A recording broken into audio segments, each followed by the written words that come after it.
ጤና ይስጥልኝ ተመልካቾቻችን፣ እንኳን ለዓለም አቀፍ የላብ አደሮች ቀን በሰላም አደረሳችሁ። ዜና በምልክት ቋንቋ ቀርባሉ። የፌዴሪ ፕሬዝዳንት ታዬ አጽቀሥላሴ የመሶብ አንድ ማዕከል መጀመር በአገልግሎት አሰጣጥ ላይ የሚታዩ እንግልቶችን እንደሚቀንስ ገለጹ። የመሶብ አንድ ማዕከል አገልግሎት ፕሬዝዳንቱ በተገኙበት በተለያዩ አገራት ዲፕሎማቶች ተጎብኝተዋል። መሶብ የአንድ ማዕከል አገልግሎት ሀገሪቱ ከጀመረችው የሲቪል ሰርቪስ ማሻሻያ ስራዎች ውስጥ አንዱ አካል ነው። የሰለጠነ ብቁና ቀልጣፋ አገልግሎት የሚሰጥ ሲቪል ሰርቪስ መገንባትን እቅዱ ያደረገው የሲቪል ሰርቪስ ማሻሻያ በመሶብ አንድ ማዕከል አገልግሎት ከ40 በላይ አገልግሎቶችን በአንድ ማዕከል በማስተሳሰር የስኬት እርምጃውን ጀምሯል። ይህን ማዕከል ታዲያ የኢፌዴሪ ፕሬዝዳንት ታዬ አጽቀሥላሴ በተገኙበት የተለያዩ ሀገራት አምባሳደሮች ጎብኝተውታል። Your Excellency, distinguished ambassadors, members of the diplomatic community, welcome to Mosov One-Stop Service Center.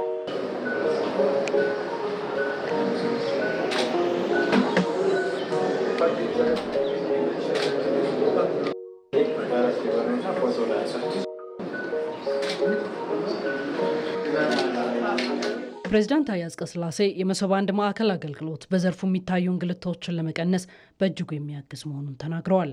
የመሶብ አገልግሎት ፋይዳው በርካታ ነው። በመጀመሪያ ደረጃ መንግስታት ለሕዝቦቻቸው የተቀላጠፈ የሰለጠ አገልግሎት የመስጠት ኃላፊነትም ግዴታም አለባቸው።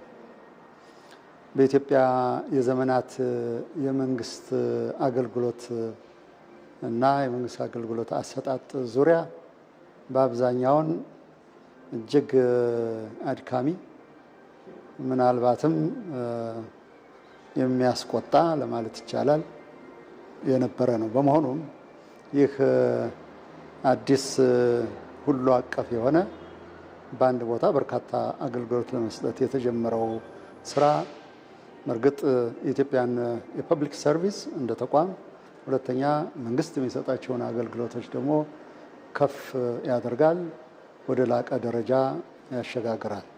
አገልግሎት አሰጣጡ በቴክኖሎጂ የታገዘ መሆኑ በአገልግሎት አሰጣጥ ዘርፉ ላይ የሚስተዋሉ የሙስናና የሌብነት ችግሮችን ለመቅረፍም የሚያስችል ነው ያሉት።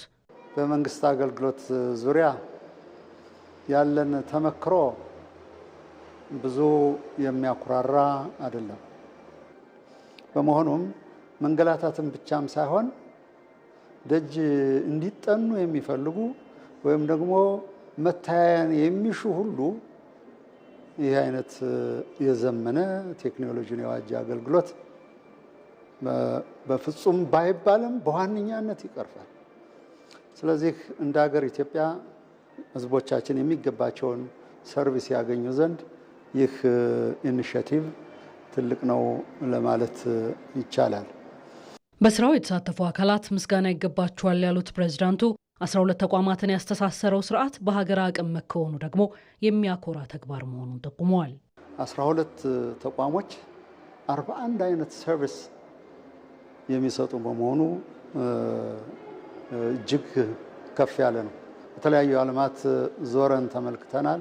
የምንቀናበትን ነው በደጃችን ያገኘነው፣ በቤታችን የተመለከትነው። ስለዚህ ይህን ያሰቡ ይህን ተግባራዊ ያደረጉ ሁሉ ምስጋና ይገባቸዋል። እንግዲህ እንደተገለጸልን ይህን ቴክኖሎጂ ለማልማትና በስራ ላይ ለማዋል ሰፊ ጊዜን ይጠይቅ እንደነበረ ነው። የሆነ ሆኖ ግን በራሳችን ባለሙያዎች ኢኖቬተርስ በአጭር ጊዜ ይህንን አልምቶ ወደ ስራ ማስገባት ታላቅ እምርታ ነው። ይህንን ያከናወኑ በሙሉ ምስጋና ይገባቸው። ፕሬዝዳንት ታዬ በመሶብ የሚሰጠውን አገልግሎትን የማስፋት ስራና ማህበረሰቡ አገልግሎቱን በደንብ እንዲረዳ የተግባቦት ስራዎችን ማከናወን ተገቢ መሆኑንም አጽንኦት ሰጥተውበታል። ጠቅላይ ሚኒስትር አብይ አህመድ በተለያዩ መስኮች እያከናወን ያለነው የተቋም ግንባታና ልማት ጥረታችንን የሀገራችን ማንሰራራት ግልጽ ምልክት ነው ሲሉ ተናግረዋል። ይህ ስኬት በሁሉም መስኮች እየታየ ነው ያሉት ጠቅላይ ሚኒስትሩ የዚህ ስኬት አስገራሚ ምልክት የቡልቡላ ፓርክ ነው ብለዋል። የጠቅላይ ሚኒስትር መልእክት ተከታትለን እንመለስ።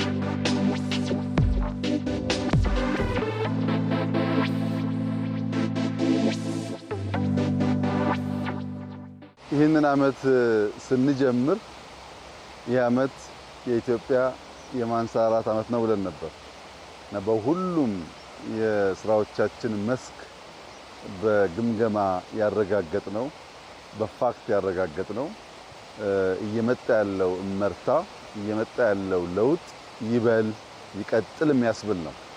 ኢትዮጵያ የምትነሳበት ዘመን የሚጣለው መሰረት በሁሉም መስክ ነው።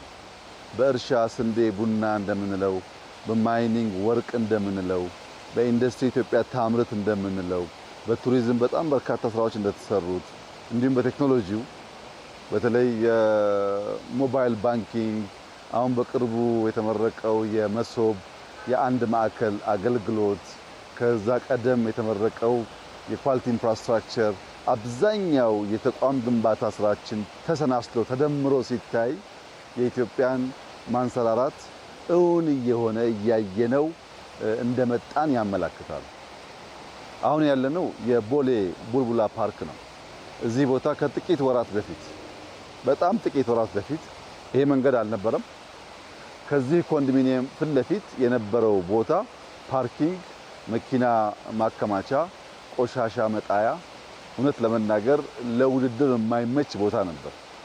በጣም በጥቂት ወራት ውስጥ ይህ ቦታ በአዲስ አበባ ለሕዝብ ከተሰሩ ፓርኮች አንዱ ትልቁ ፓርክ ነው። ከ20 ሄክታር በላይ ያለው እስካሁን የሰራናቸውን ስራዎች የሚያሳድግ እና ለሰፈሩም ሰው ትልቅ መዝናኛ፣ ስፖርት መስሪያ፣ ማረፊያ፣ ማንበቢያ ሊሆን የሚችል ቦታ ነው። ስራው ግን እዚህ ብቻ አይደለም። ከቦሌ አደባባይ ጀምሮ እስከ ጎሮ አዳማ ኤክስፕሬስ መውጫ ያለው መንገድ ድረስ የተያያዘ ነው። በዚህ መሃል በመቶ ሺህ የሚቆጠሩ ችግኞች ተተክለዋል። ሙሉ መንገዱ አሁን ከ2-3 ዓመት በኋላ ጫካ ነው ኦል ዘ ዌይ የምናየው ማለት ነው። ልክ ሌላ ሀገር እንደምናየው ሃይዌይ በዛፍ ከግራና ቀኝ ዛፍ ያለው ከመሃል ዛፍ ያለው እጅግ ለአይን የሚስብ አይነት መንገድ ነው የሚሆነው። የመጣ ነው እዚያ ጋር የነበረውን ድልድይ በምናሰራበት ወቅት ለድልድይ ስራ ነበር የምንመላለሰው። ከዚያ ነው እንግዲህ ይሄ ሀሳብና ስራ የመጣው። ይሄ ስራ እንዲሳካ የቦሌ ክፍለ ከተማ አመራሮች፣ የዚህ አካባቢ ነዋሪዎች የሰጡት ዋጋና የከፈሉት ነገር እጅግ ከፍተኛ ነው። እውነት ለመናገር በሞራል ከማገዛችን ሀሳብ ከማገዛችን ውጪ ከሞላ ጎደል 90% ስራው የተሰራው በክፍለ ከተማ ብቻ ነው። ኢቭን የአዲስ አበባ ከተማ ሼር አነስ ይላል እዚህ ቦታ ላይ ከሀሳብ ከድጋፍ ውጪ ያለው ማለት ነው። ይሄ ሁሉም ክፍለ ከተማ መማር አለበት። በራስ አቅም ህዝብን አስተባብሮ እንዲህ ያለ ስራ መስራት በእጅጉ ያስፈልጋል። ለምን ያልከኝ እንደሆነ እንዳየኸው ባስኬትቦል፣ እግር ኳስ መጫወቻ፣ ሌላ ኤክሰርሳይዝ መስሪያ ቦታዎች፣ መዝናኛ ቦታዎች፣ ለሰርግ ለአኒቨርሰሪ የሚሆኑ ቦታዎች አሉት። በዚህ አካባቢ ያለ ሰው ይሄ ያለ ጊዮን መሄድ አያስፈልገውም፣ ሸራተን መሄድ አያስፈልገውም፣ ፍሬንድሺፕ መሄድ አያስፈልገውም። በሰፈሩ ሁሉም ነገር አለው ማለት ነው። ስፖርት ኢትዮጵያ ትወዳለች፣ ነገር ግን ጠንካራ ስፖርተኞች ልታፈራ አልቻለችም ተብሎ ይተቻል። ጠንካራ ስፖርተኛ ለማፍራት ከልጅነት ወራታቸው ጀምሮ ስፖርት የሚሰሩበት ነገር ካልፈጠር እንዲሁ በአንድ ቀን በአንድ ጀንበር የሚፈጠር ጉዳይ አይደለም። አሁን በየቦታው ሜዳዎች አሉ፣ ህፃናት ይጫወታሉ።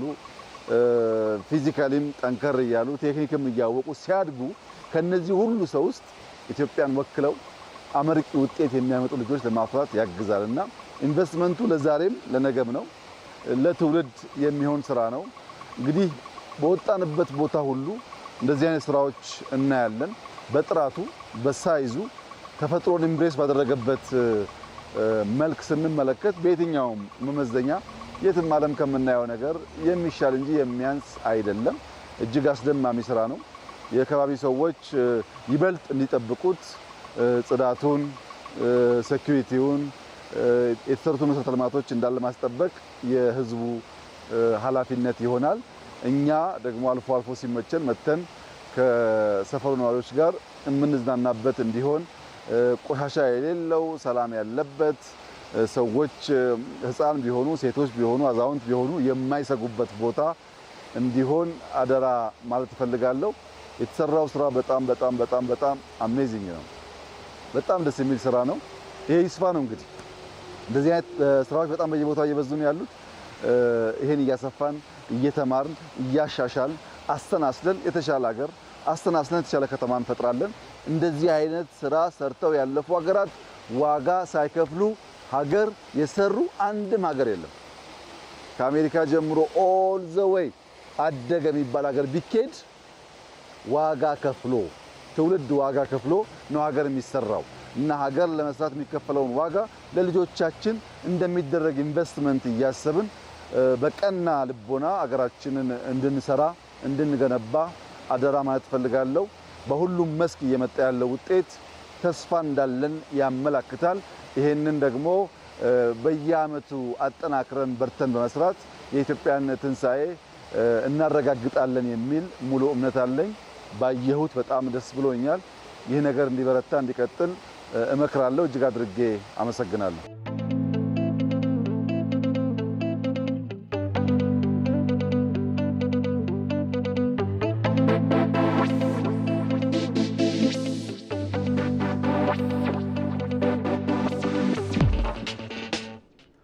ዜናው ይቀጥላል።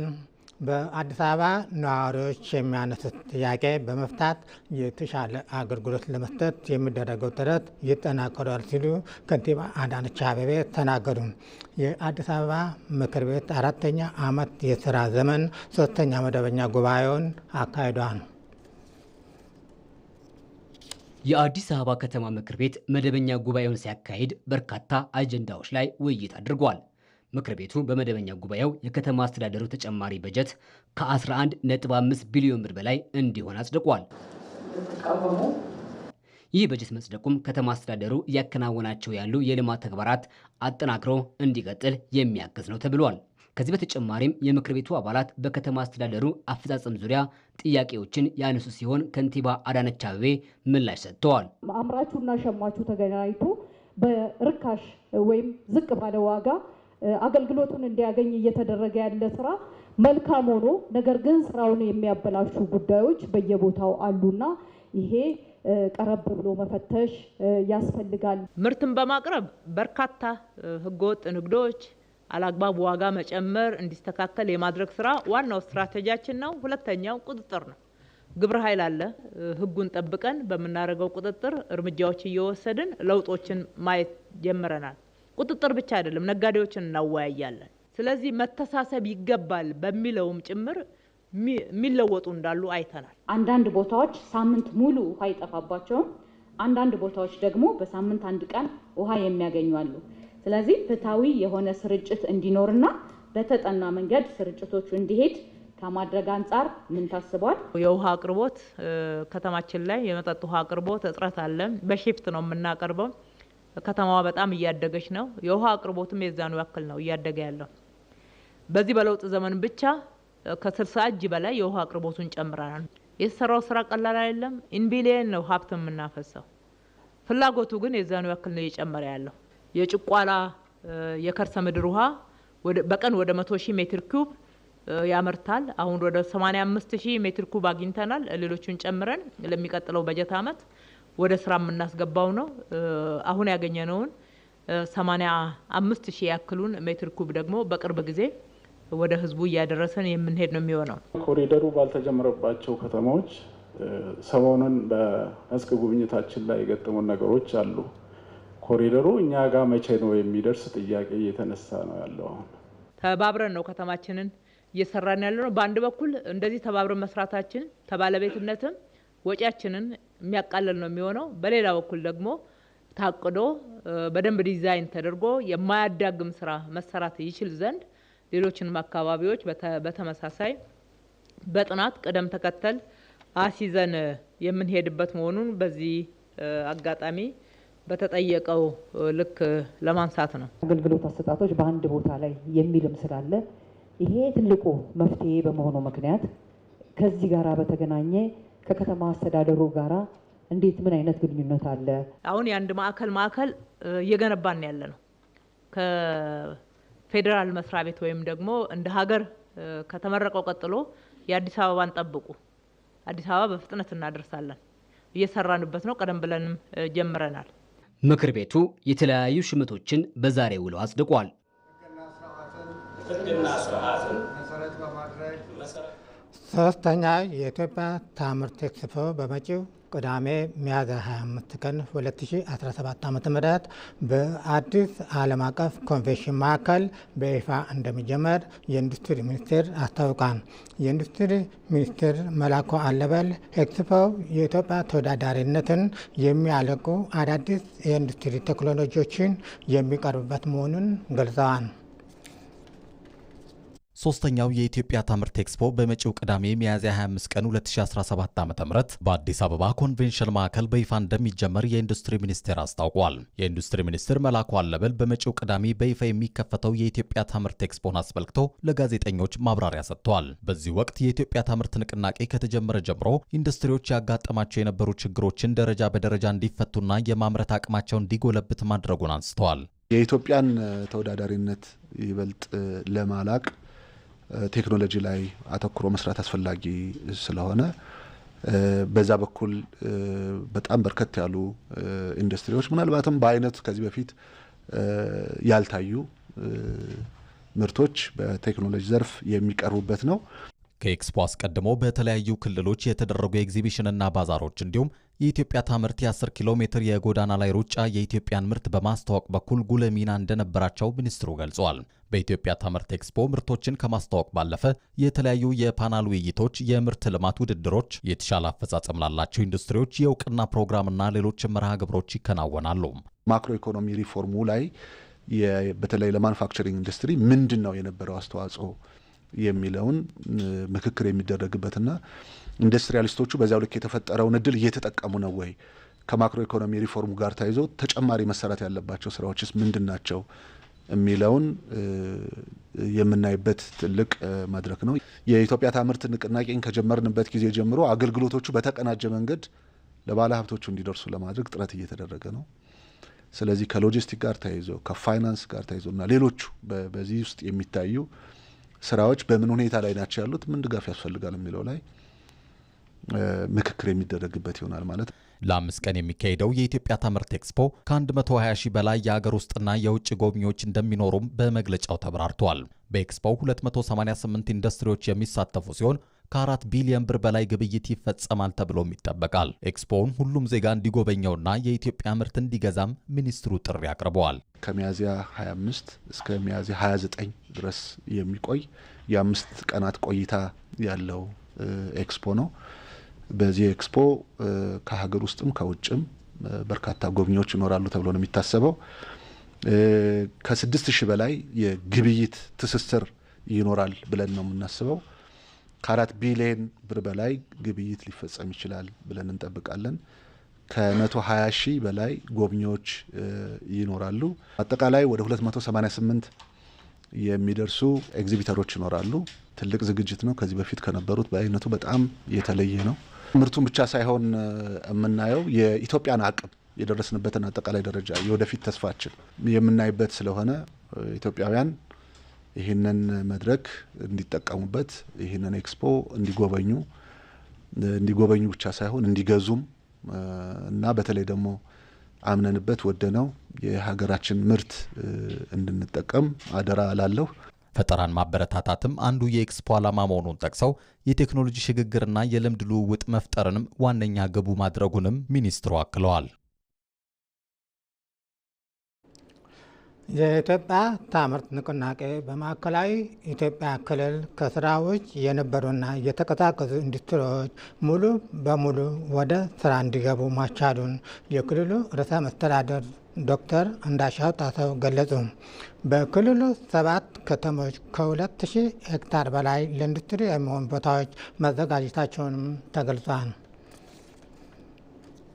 በ2014 ዓ.ም ይፋ የተደረገው የኢትዮጵያ ታምርት ንቅናቄ በኢትዮጵያ የተለያዩ ምርቶች እንዲመረቱ ከማስቻሉም በተጨማሪ ኢትዮጵያ ከውጭ የምታስገባቸው ምርቶች በማስቀረት በኩል ከፍተኛ ሚና እየተጫወተ ይገኛል። የማዕከላዊ ኢትዮጵያ ክልል ርዕሰ መስተዳድር ዶክተር እንደሻው ጣሰው ለኢዜአ እንደገለጹት የኢትዮጵያ ታምርት ንቅናቄ ሲጀመር በክልሉ ከ569 በላይ አምራች ኢንዱስትሪዎች የሚገኙበት ደረጃ ተለይቷል። በዚህም በተሟላ በአነስተኛና ማምረት ያልጀመሩ ኢንዱስትሪዎች መለየታቸውን ተናግረዋል። ኢትዮጵያ ታምርት ንቅናቄ ስንጀምር ግማሽ የሚሆኑት ማምረት ተግባር ላይ አልነበሩ። ሁሉን ነገር ጨርሰው ቁጭ ብለዋል። የኢትዮጵያ ታምርት ንቅናቄ ስራ ውስጥ ያልገቡ ኢንዱስትሪዎች በተሟላ ሁኔታ ወደ ስራ እንዲገቡ አድርጎልናል። የነበራቸውን ምርታማነት መጠን እንዲጨምሩ አድርጓል። በሶስተኛ ደረጃ ከውጪ የሚመጡ አንዳንድ ምርቶችን በሀገር ውስጥ እንዲመረቱ አድርገዋል። ሌላ ግብአት የተለያዩ የሀገር ውስጥ ግብአት መጠቀም የሚገባቸውንም እነሱንም በብዛት እንዲጠቀም አድርጓል። እንደ ርዕሰ መስተዳደሩ ገለጻ ንቅናቄው የውጭ ምርቶች በአገር ውስጥ የመተካት ስራዎችና ሰፊ የስራ ዕድል ፈጠራ እንዲጨምር አስችሏል ብለዋል። የኢንዱስትሪ ኤሪያዎችን በአግባቡ መለየት። አሁን አንዳንድ ቦታ እንደምናየው ሰው ከጠየቀ በኋላ ነው የኢንዱስትሪ መንደሮችን የምንፈልገው። እንደዛ አይደለም። የተዘጋጀ 2000 ሄክታር በላይ በ7 ከተሞች ለኢንዱስትሪ የሚሆን ቦታዎች አዘጋጅተናል። አሁን መሰረተ ልማት እያሟላን ነው። የኢትዮጵያ ታምርት ንቅናቄው አምራች ኢንዱስትሪዎች የማምረት አቅማቸውን በመጨመር ወደ ከፍተኛ ኢንዱስትሪ እንዲሻገሩ አስተዋጽኦ አበርክቷል መባሉን የዘገበው የኢትዮጵያ ዜና አገልግሎት ነው። በመጨረሻም የኢትዮጵያ ታምርት ንቅናቄ በአማራ ክልል የኢንዱስትሪዎች ምርትና ምርታማነት ማሳደግ መቻሉን ገልጸዋል። ርዕሰ መስተዳድሩ ንቅናቄው ኢንቨስት እንዲሰማማ ትልቅ ሚና እየተጫወተ እንደሚገኝ ተናግረዋል። በኢትዮጵያ ታምርት ንቅናቄና በሌሎች ጉዳዮች ዙሪያ የአማራ ክልል ርዕሰ መስተዳደር አረጋ ከበደ ከኢትዮጵያ ዜና አገልግሎት ጋር ቆይታ አድርገዋል። ርዕሰ መስተዳደሩ በዚህ ወቅት እንዳሉት ንቅናቄው መጀመሩን ተከትሎ በክልሉ በርካታ ዞኖች፣ ከተማ አስተዳደሮች የንቅናቄ መድረክ ማካሄዳቸውንም አስታውሰዋል። በዚህም ከዚህ ቀደም ለኢንዱስትሪ ምርታማነት እንቅፋት የሆኑ ችግሮች መቅረፍ የተቻለ ሲሆን መንግስትና ባለሀብቱ በቅርበት በጋራ እንዲሰሩ ምቹ ዕድል መፍጠሩንም ገልጸዋል። በመሆኑም በክልሉ በኢትዮጵያ ታምርት ንቅናቄ ምርትና ምርታማነት እንዲያድግ ከማድረጉም በተጨማሪ ኢንቨስትመንቱ እንዲስፋፋ ማድረጉንም ተናግረዋል። እያንዳንዱ ፋብሪካ የምርታማነት ደረጃውን በአማካይ ከነበረበት 52% ወደ 61.9% የማሳደግ እቅድ ይዘን ነበር። እስካሁን ባለው ሁኔታ ወደ 59% ማሳደግ ችለናል። ይሄ ማለት ብቸኛው የኢትዮጵያ ታምርት ንቅናቄ ያመጣው ውጤት ነው ብለን መናገር ባንችልም፣ ነገር ግን ያደረገው አስተዋጽኦ በጣም ትልቅ ነው። ስለዚህ አንዱ የኢንዱስትሪ ምርታማነትን ከፍተኛ እንዲሆን አድርጓል። ለምሳሌ በአምራች ኢንዱስትሪው በዚህ ወር 110 ሚሊዮን ዶላር የአሜሪካን ዶላር ለማግኘት ነበር ያቀድ ነው። እስካሁን እስካለንበት ጊዜ ድረስ ከ131 ሚሊዮን ዶላር በላይ ማግኘት ተችሏል። ይሄ በተመሳሳይ ሁኔታ የኢንቨስትመንት በመደገፋችን በእንዲህ አይነት ንቅናቄ በመደገፋችን የመጣ የውጭ ምንዛሬ ግኝት ነው ብለን ነው የምንወስደው።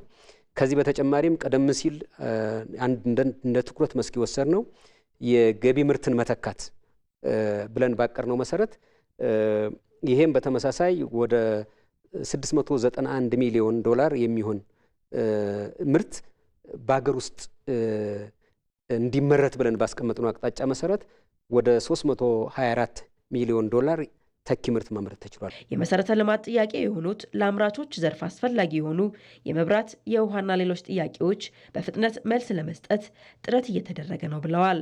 ይህንንም ተከትሎ ምንም እንኳን በክልሉ አንዳንድ ቦታዎች ላይ የጸጥታ ችግር ቢኖርም የኢንቨስትመንት እንቅስቃሴው እየጨመረ ባለሀብቱ በካፒታል መጠኑ እንዲያድግ እያደረገ መሆኑን አስታውቀዋል። በክልላችን የኢንቨስትመንት እንቅስቃሴ በሚገርም ሁኔታ እየጨመረ ነው የመጣ በባለሀብት መጠንም እንደዚሁም ደግሞ በካፒታል መጠንም እያደገ የመጣ እንቅስቃሴ ያለ ማለት ነው።